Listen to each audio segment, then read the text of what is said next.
That morning he came in like always, but this time was different. He left an envelope on his table and walked away. When she opened it, Sarah learned who she'd been serving for 15 years. Before we begin this powerful story of loyalty, silent gratitude, and forgotten heroism, tell us in the comments what city you're watching from today. And if you believe stories like this deserve to be heard, hit that subscribe button and help us keep these stories alive. Rosie's Diner sat on the outskirts of Colorado Springs, right off Old Route 24. A classic American diner from the 1960s with faded red stripes and chrome details. Half the neon lights in the window didn't work, the parking lot was full of potholes, but inside it always smelled warm and welcoming. Sarah Martinez had been working there for 5 years. She was 32, divorced, a mother of 2. Her morning shift started at 5:30 a.m. and ran until 3 p.m.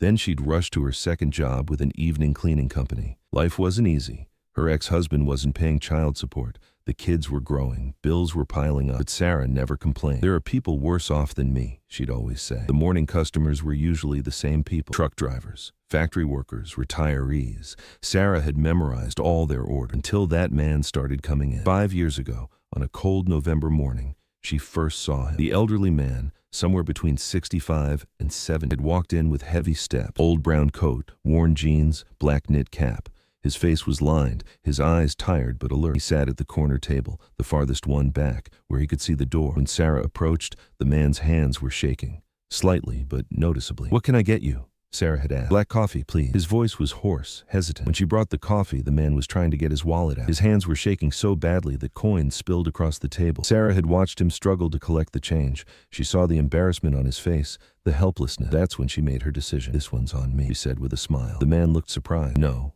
I can pay." "I know," Sarah said gently, "but today, it's on me." The man looked at her for a long moment. There was gratitude in his eyes, but she could tell his pride was hurt too. "Thank you," he said quietly. The next day, he came back, same time, 7:30, sat at the same table. Sarah didn't charge him again. The third day, the man reached for his wallet, but Sarah raised her hand. No, you're welcome here." The fourth day, the man didn't even reach for his wallet. And so the routine began. Every morning at 7:30, he'd come in, sit at the corner table, read his newspaper, drink his coffee, say, "Thank you, ma'am," and leave. Sarah never asked his name. He never introduced himself, but Sarah started observing. As weeks passed, Sarah began noticing small details about him. He always sat at the same table, the corner one, facing the door. When he sat, his back was never to the wall. He always positioned himself to scan the room. He held his coffee with his right hand, but his left always stayed ready at the edge of the table. While reading his newspaper, his lips would move slightly, as if he was quietly murmuring something. Every time there was a sound, the door chime, dishes clattering, loud talking, he'd immediately look up. And every time he left, he'd nod at Sarah and politely thank her. His hand still shook, but when he held his coffee cup, he was steady, controlled. There was something about this man. Sarah could feel it. Months passed. Other customers started to notice. "Sarah, why do you always give that man free coffee?" asked Marjorie, a retired teacher in her 60s. "Just being kind," Sarah had said. "But it's not fair. We pay." Sarah shrugged.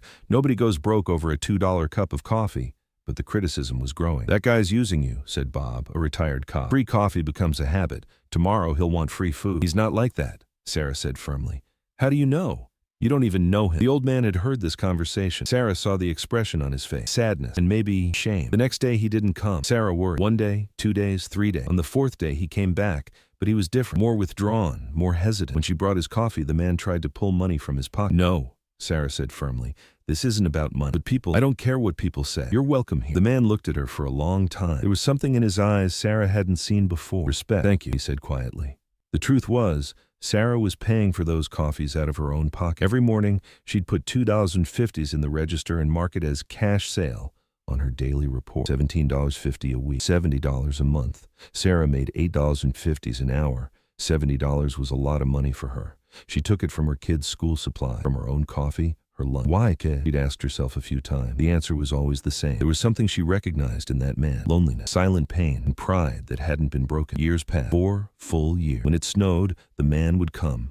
Rain or shine, storm or clear. Sarah had only missed seeing him twice. Christmas Day and New Year's Day, when the diner was closed. Once he came in sick, coughing while he drank his coffee. Sarah made him extra hot soup, and he quietly accepted. Another time, Sarah noticed his coat was torn when he came in.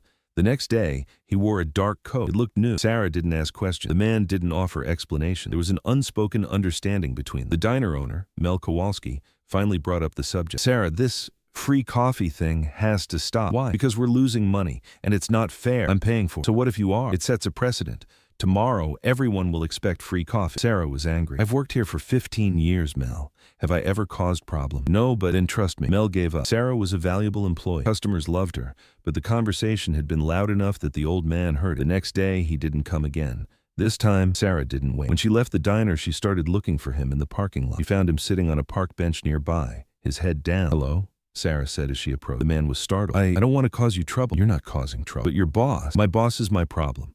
Will you come tomorrow? The man looked at her for a long time. Why is this so important to you? Sarah answered without thinking. Because some people deserve to be treated well. You're one of them. From that day on, something different formed between them. The man still didn't talk much, just thanked her. But Sarah could see the change in his eye, a trust, a warmth. Sometimes when the man was reading his newspaper, he'd watch Sarah as she moved around, how she talked to other customers, how she smiled. Sarah continued observing the man's morning ritual.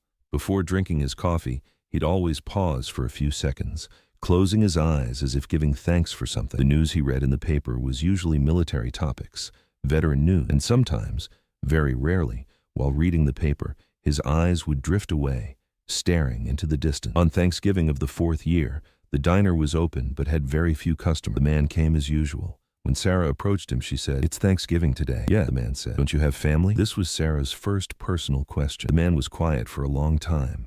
Then, "I did one." Sarah didn't ask more. Those 3 words said everything. "I did one." The 5th year's winter was harsh. Snow came early to Colorado Springs. The man kept coming as usual, but Sarah could see he was struggling. He'd arrive out of breath. His cough was getting worse. One morning, the man's hand shook so badly while drinking coffee that he spilled some. "I'm sorry," he said, embarrassed. "It's okay," Sarah said, quickly cleaning up. "It's very cold today," but she was worried. The man was getting old. November 17th, Tuesday morning. The man came at 7:30 as usual. But this morning was different. He sat straighter. There was determination in his eye, and he had a small envelope in his hand. When Sarah brought his coffee, the man looked at her. "Sarah," he said. Sarah froze. After 5 years, the man had said her name for the first time. "Yeah, thank you for everything." There was something strange in the air, like he was saying goodbye. He drank his coffee, read his newspaper, but this time he wasn't hurrying, like he was trying to make the time last. After 45 minutes, he stood up. He left the envelope on the table.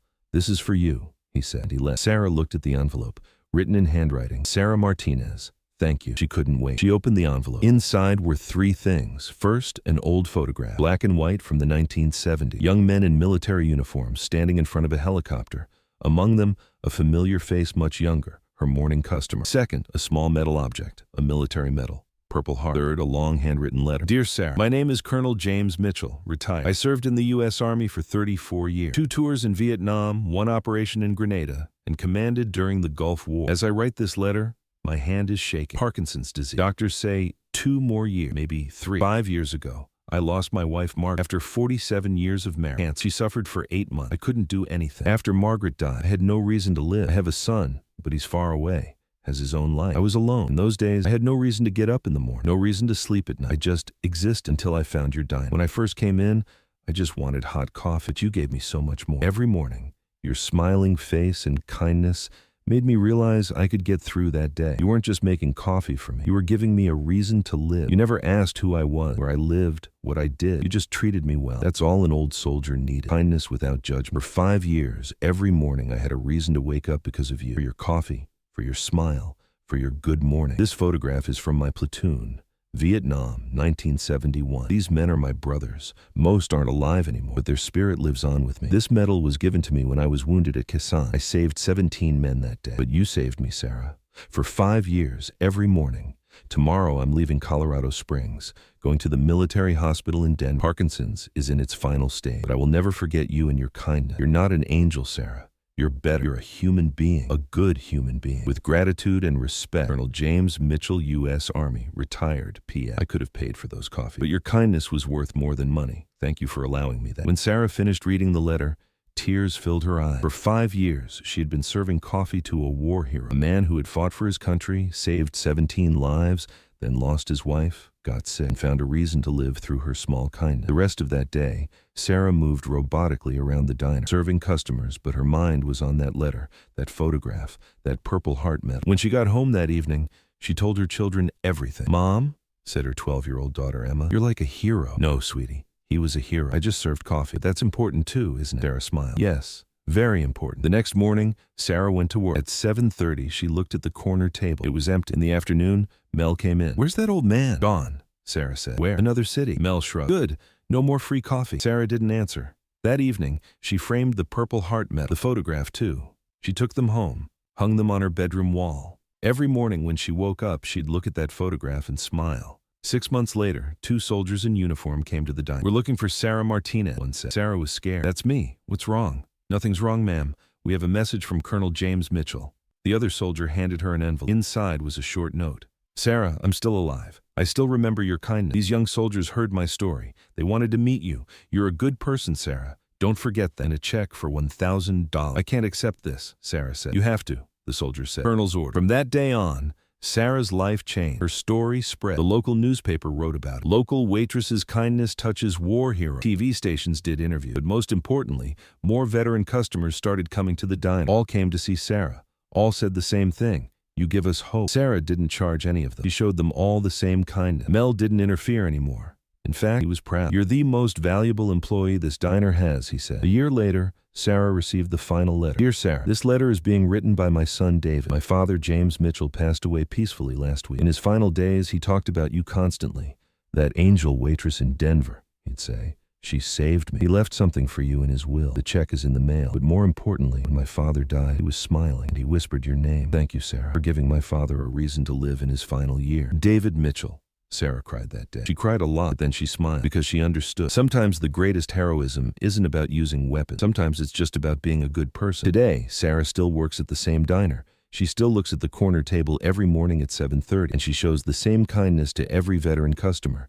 Because now she knows you never know someone's story. Maybe your small kindness is saving their life. This story teaches us that heroism isn't just on the battlefield. Sometimes it's in a cup of coffee, a smile, kindness shown without question. Have you ever shown kindness to someone whose story you didn't know? Maybe it was vital to them. Share your story in the comments. And if this story touched you, subscribe. Until next time, pay a little more attention to the quiet people around you. Maybe they're heroes who need your kindness.